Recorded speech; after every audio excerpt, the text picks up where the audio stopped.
Fantasy, popular fantasy, became something that was recently branded as grimdark. And grimdark, as far as I can understand it, was a sort of revisiting of an earlier style of fantasy, especially sword and sorcery, but with a nihilistic kind of bent to it, flavor to it. So there was a sense of these were stories that were ultimately almost reveling in the meaninglessness of life. And when I remember taking a look at some of this stuff and thinking, well, this is going to be short-lived.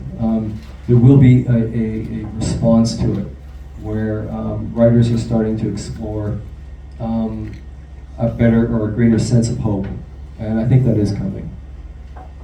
I'm just curious, what do you think about AI? Well, first of all, AI as it's presently created is not AI. It's simply a plagiarism program. That's basically what it does. So there's nothing in there, with respect to singularity or sentience or self-awareness. It's simply an iterative program. Yeah. But it's potentially disastrous for the arts. Yeah. So the last question for this evening and the last questions for your stay in Serbia. Over the last 5 days, you got to know a lot of Serbs and a lot of Serbian readers. So did you get a certain sense of Serbian reader of your novel, Serbian reader of fantasy?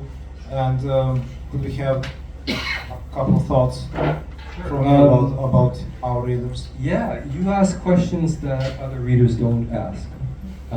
Quite often I'm at conventions in North America and elsewhere, and I get the same questions over and over and over again.